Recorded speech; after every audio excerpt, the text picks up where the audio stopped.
है नूर सहर चे। जी अगर पूछना ये था कि क्या ये मुमकिन है कि कोई अकल को मतलब दलील के साथ मतलब जो अकल में इश्काल आता है कि दुनिया को अल्लाह ने इंसान को पैदा किया, इंसान ने गाड़ी को बनाया और दीगर ज़रूरियात की चीज़ों को इंसान ने पैदा किया जो भी, तो अल्लाह दुनिया को बनाया जब, तो दुनिया बनाने से पहले अल्लाह पाक क्या करता था? फिलहाल आप बताएं, आप क्या करते हैं? जी आप क्या करते हैं, अपना तो बताइए। और मैं अभी क्या करता हूँ? जी, मैं तो फिलहाल अभी घर में हूँ। मतलब कुछ पढ़ रहे हैं आप, कुछ काम कर रहे हैं? जी जी मैं तालिब इल्म हूँ, क्या चीज़ में तालिब इल्म हो? अरबी अव्वल। अच्छा,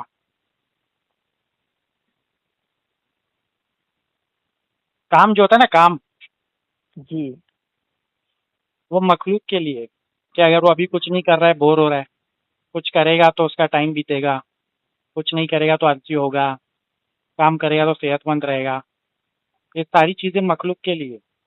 तो जो मखलूक जी की सिफात है वो खुदा पे डाल के उस पे सोचना बातिल है,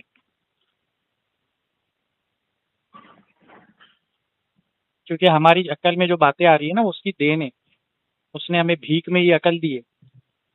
हम भिखारी और गए गुजरे जलील है। तो हमारे लिए जो चीजें हैं वो खुदा के लिए नहीं तस्वुर कर सकते। उसकी शान वो जाने। जी चलिए ये तो ठीक है, हम्म, पर बात ये भी आती है कि फिर अल्लाह पाक कब से है? बात नहीं आती है, वसवसे जो कुरान में आता है कि हमें हमारी हिफाजत कर वसवसे डालने वालों से। तो आप वो दुआ पढ़ो। नहीं फिलहाल मैं ठीक ठाक हूँ, मतलब ऐसे बात नहीं है। मैं ठीक ठाक? उसामा भाई से अरे पूछा था। भाई, ठीक ठाक आप हो, मैं कह रहा हूँ वसवसे आ रहे। वसवसे नहीं जो मेरा ठीक ठाक लोग पे आते ये हैं। हजरत, हम्म, ये मेरा सवाल नहीं था, किसी और का सवाल था, ऐसे बात नहीं। मैं एक तालिब इल्म हूँ और मुझे पता है जिसका कि सवाल है जा सीधा बात कराओ मेरे से। नहीं वो नहीं, मतलब कल वो जो वहाँ हुआ था ना हम्म, डिवाइड हम्म, मुफ्ती साहब का, जावेद अख्तर का, तो उसमें कुछ हम्म, सवाल था, हम्म। तो जिसका मतलब उसी का जवाब दे रहा हूँ। पहले सवाल का जवाब ये है कि मखलूक की ये हरकतें सिफात होती है कि वो काम करता है, काम नहीं करता है तो बोर होता है, सुस्त होता है। खुदा के लिए ये कयासात नहीं कर सकते, क्योंकि कुरान पाक में जी आता है लई तक मिसली शहीन। तो मखलूक की चीजें खुदा पे डाल के सोच नहीं सकते, ये सोची बातें ले। दूसरा सवाल करो। दूसरा सवाल ये है कि अल्लाह रब्बुल इज़्ज़त हमेशा से है और हमेशा रहेंगे। जी, जी तो ये हमेशा से है और हमेशा रहेंगे, ये भी तो एक वक्त है ना हजरत। किसने कहा वक्त है? हमेशा बोलने का मतलब होता है वक्त की कैसे पाक। वक्त तो तो ये कहेंगे हमेशा जिसकी, रहेंगे। जवाब सुनो ना। वक्त की कैद किस कब लगती है? 10 साल से 10 साल के बाद नहीं रहेगा। जिसकी इब्तदा हुई, शुरुआत हुई और खत्म हो गया, वो टाइम के अंदर है। जी जिसकी ना शुरुआत है ना खत्म है, वो टाइम के बाहर है। इसलिए कहते हैं हमेशा से हमेशा रहेगा। अगर हम 10 साल पहले था और 50 साल तक, 100 साल तक रहेगा, 150 साल तक रहेगा, इसे कहते हैं टाइम के अंदर है। हमेशा लफ्ज तो टाइम की कैद से बाहर निकाल रहा है ना। टाइम कहाँ है? ये हमेशा कौन सा टाइम है? ये तो तुम रहेगा मुझे हमेशा यानी। के लिए मिलो, मिल सकते हो? जी नहीं। तो टाइम के अंदर के हो ना तुम, इसका मतलब जी हमेशा के मैं लिए तो खाना टाइम के खा लो। अंदर हूँ। हमेशा के लिए खाना खा लो, खा सकते हो। नहीं। आज खाओगे कल फिर खाना है। जी हमेशा के लिए बाल छोटे कर दो, हो सकता है। नहीं। तो ये सब मखलूक की चीजें हैं। वक्त की कैद से पाक होने के लिए लफ्ज हमेशा है वहाँ। वहाँ हमेशा का मतलब ये हुआ ना कोई इब्तदा ना तो कोई इंतहा। ना शुरुआत ना खत्म। अगर मुझसे कोई बोलेगा कि अल्लाह पाक हमेशा से है और हमेशा रहेंगे, तो मुझे भी यही जवाब देना है, मतलब कि हमेशा से है, हमेशा से इस हमेशा बात से से मतलब हमेशा रहेंगे, ऑब्जेक्शन क्या है इस पे मेरे को समझ नहीं आ रहा है, एतराज क्या है?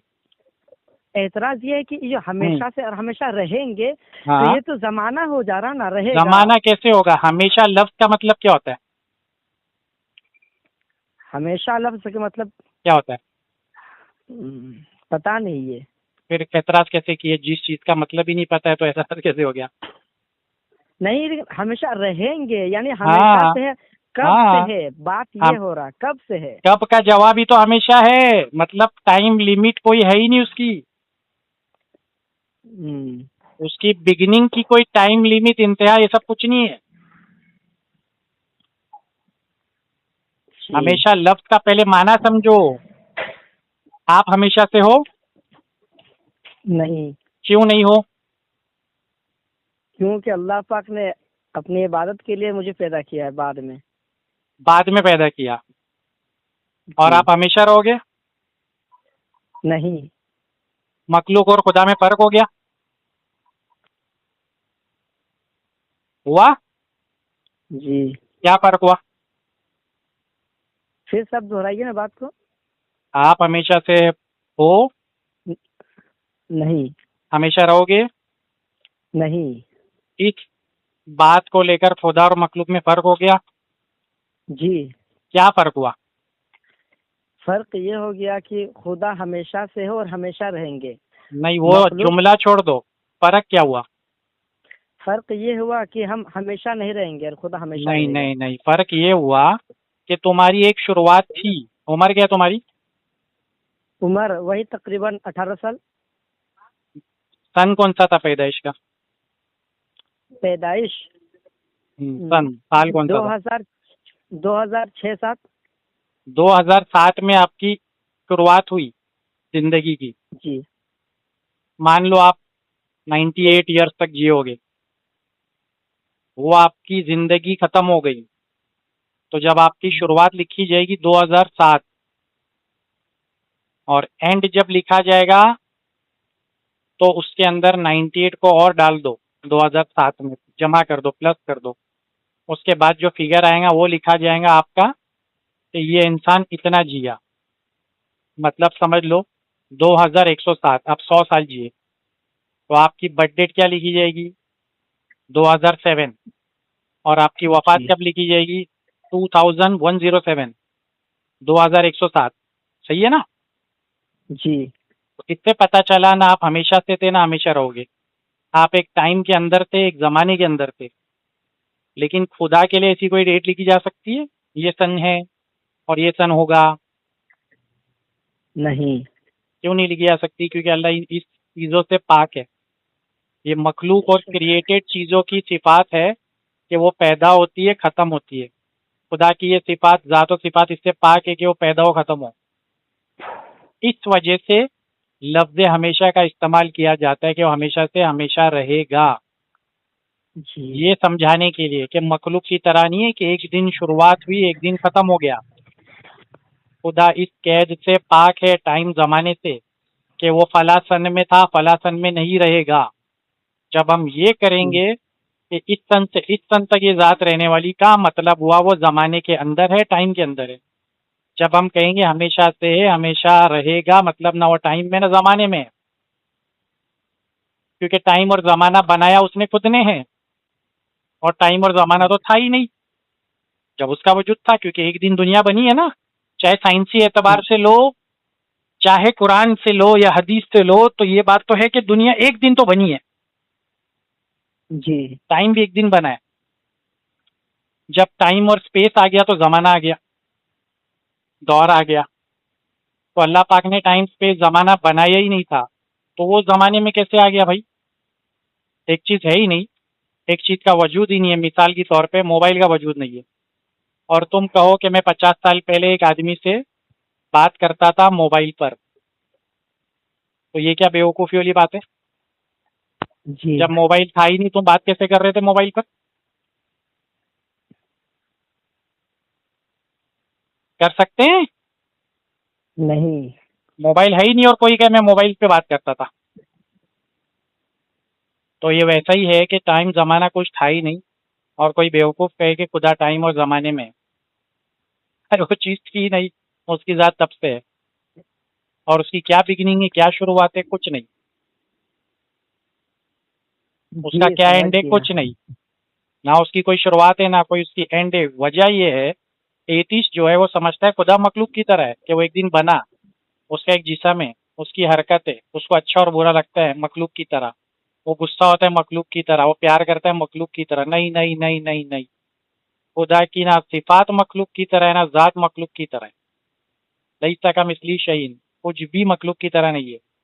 हर मखलूक की एक शुरुआत है, हर मखलूक का जिस्म है, हर मखलूक की कुछ ना कुछ ऐसी बात है जिसके अंदर वो मजबूर होता है, जिसके अंदर वो रोता है, जिसके अंदर वो गुस्सा होता है, जिसके अंदर वो हंसता है, उसके अंदर वो वाली फीलिंग है मखलूक वाली। उसी तरीके से मखलूक की एक शुरुआत है, खत्म। तो जो शुरू होती है वो दो मखलूक है। सवालात और थे इनके। करने दें, लेकिन इसको जरा और समझाने दें, रिकॉर्ड भी हो रहा है और लोग की भी काम आएगा। हर मखलूक की अच्छा। शुरुआत है और खत्म है। खुदा और मखलूक का फर्क एतीश को नहीं समझते, और खुदा को मखलूक की तरह समझ रहे हैं। इसलिए तुम अपने दिमाग से पहले ये क्लियर करो, समझा, जिसको सुनाना भी है उसको ये समझाओ कि पहली बात तो तू ये समझ के खुदा मखलूक की तरह नहीं है। मखलूक टाइम स्पेस जमाने का पाबंद है, क्योंकि मखलूक उसके अंदर बनी है, बाहर नहीं बनी। टाइम जमाना दुनिया ये सब चीजें जो है, ये मखलूक इसके अंदर घेरे में है। खुदा इन चीजों से पाक है। एक चीज का वजूद ही नहीं था, इसलिए मैंने बगैर तशबीह के मिसाल दिया। मोबाइल है ही नहीं और तुम कहो मैंने मोबाइल पे बात की, तो लोग हंसेंगे। इसी तरह से एथीस पे हंसना चाहिए जब वो कहे कि खुदा जमाने में है। तो हमेशा की तफसीर ये है कि ना तो कोई शुरुआत, ना कोई खात्मा, इससे पाक। तो पहले जिसको जवाब देना है उसको बोलो हमेशा का पहले मतलब समझ। हमेशा का ये मतलब है। जी। हम कहते हैं हमेशा से है का मतलब कोई शुरुआत नहीं, हमेशा रहेगा मतलब कोई एंड नहीं। तो सामने वाले को और पहले अगर वो हम्म और अगर वो आगे से ये पूछेगा कि इसका मतलब अल्लाह पाक हर काम को बनाने वाला है, बिगाड़ने वाला है, हर काम जो हो रहा है उन्हीं की जानिब से हो रहा है। हर काम से क्या मुराद? हर काम से जैसे हो गया किसी मुसलमान पर या हिंदू पर जुल्म किया जाता है, मेरी एक तो ऑडियो फिर क्लिप अल्लाह है, पाक। आपको वो सुनो। मैं आप इनको भेजूंगा, उसमें थोड़ा अच्छी इसी टॉपिक पे बात है, वो भी सुनना आप। फिलहाल मैं उसका जवाब यूं देता हूँ कि अल्लाह पाक ने दुनिया को बनाया और हमें दो रास्ते बताए, अच्छा और बुरा। अच्छा रास्ता कौन सा है? इबादत करो, माँ बाप की खिदमत करो, माँ बाप को उठना कहो, पड़ोसियों के हुकूक रखो, हलाल खाओ, हराम खोरी मत करो, जिना मत करो, ब्याज खोरी मत करो। ये सब अच्छे काम बोले ना। और जी। शैतान ने बुरा रास्ता बताया है, क्या है? जिनाखोरी करो, ब्याज खाओ, नमाज मत पढ़ो, शराब पियो, सिनेमा घर जाओ, लड़की पटाओ, जिनाखोरी करो, लोगों पे जुल्म करो, पड़ोसियों पे जुल्म करो। ये सब बुरे रास्ते शैतान ने बताए। तो अल्लाह पाक ने सूरह फातिहा में डिक्लेयर कर दिया ना कि हमें वो दुआ मांगनी है, हमें उनके रास्ते चला जिस पे तूने अपना इनाम रखा, और उस रास्ते मत चला जी। जिस पे तू गजब होता रहा। दो रास्ते हैं, अल्लाह पाक ने कुरान के शुरू में बता दिए। एक रास्ता कौन सा है? सिराते मुस्तकीम वाला, जो हमें जन्नत ले जाएगा, जिसमें ना किसी को मारना है, ना किसी का रेप करना है, ना शराब पीना है, ना किसी पे जुल्म करना है। दूसरा रास्ता कौन सा है? जिससे हमने पनाह मांगी है और हमने ये कहा, अल्लाह से दुआ की कि हमें उस रास्ते से बचा लेना। वो कौन सा रास्ता है? शैतान वाला। क्योंकि कुरान में है कि अल्लाह उस पर गुस्सा होता है। तो अल्लाह का गुस्सा होने वाला रास्ता कौन सा है? जुल्म करना, लोगों को मारना, शराब पीना, जिनाखोरी करना, रेप करना। तो दुनिया में जितनी बुराई है, अल्लाह पाक ने पहले ही सूर्य में बत फरमा दिया कि उस रास्ते पे नहीं चलने की दुआ करो और अपने आप को उससे बचाओ। और वो करना मना है, और वो करोगे तो जहन्नुम जाओगे। तो अल्लाह पाक की तो शुरू में ही वार्निंग आ गई कि तुम दुनिया में अच्छे काम करना, बुरे करना ही मत। तो हम पे किस बात का एतराज किया जा रहा जी। है?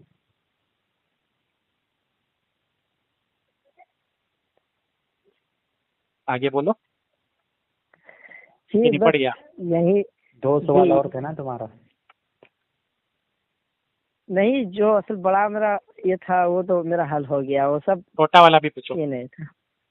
खुदा को पैदा किसने किया, एक था, और दूसरा ये था कि अकली दलील से खुदा को साबित किया जा सकता है या उन्हीं नहीं। को पूछने दो ना। जी। जी यही मतलब खुदा को पैदा अकली किसने दलील किया का जवाब कुरान में है। ना किसी का बाप है ना किसी का बेटा है, जी तो खुदा को किसने पैदा ही नहीं किया, तो खुद खुदा ने फरमा दिया। मखलूक और खुदा का फर्क ही एथिस्ट नहीं समझता है, इसलिए तो एथिस्ट बना है। और जो ठीक सवालात ठीक है, जो सवालात है, मैं आपको बुनियाद दे रहा हूँ, बुनियाद समझो। हम्म, आपको आगे चल के आलिम बनना है, कभी भी बुनियाद पकड़ो। बुनियाद ये है कि खुदा मखलूक की तरह नहीं है। पैदा होना मखलूक की सिफ्त है, पैदा करना या होना ये मखलूक की ज़ात व सिफात से ताल्लुक रखता है, खुदा की ज़ात व सिफात से ताल्लुक ही नहीं है। खुदा पैदा हो जाएगा तो फिर खुदा कहाँ से रहा। तो खुदा और खुदा को मखलूक से जुदा करो पहले। ना मखलूक की ज़ात ना मखलूक की सिफात, खुदा की जो ज़ात और सिफात है मखलूक की तरह नहीं है, इसलिए ये सवाल है। अगर एक आदमी के दिमाग में आ जाएगा कि खुदा की ज़ात और सिफात मखलूक की तरह नहीं है, तो ये सवाल कॉमेडी है, फिर हंसाने वाले सवाल है। जी ये जो ज़ात मखलूक की तरह है ही नहीं, उस पर सवाल मखलूक का किया जा रहा है। अजब बात है, समझ रहे हो। जी जी जो ज़ात की का किरदार, कैरेक्टर, फीचर, कैरेक्टरिस्टिक, सिफात मखलूक की तरह है ही नहीं, और सवाल किया जा रहा है मखलूक वाला। है नूरे सहर चेहरे से तेरे, और शब की रौनक जुल्फों से। अल्लाह अल्लाह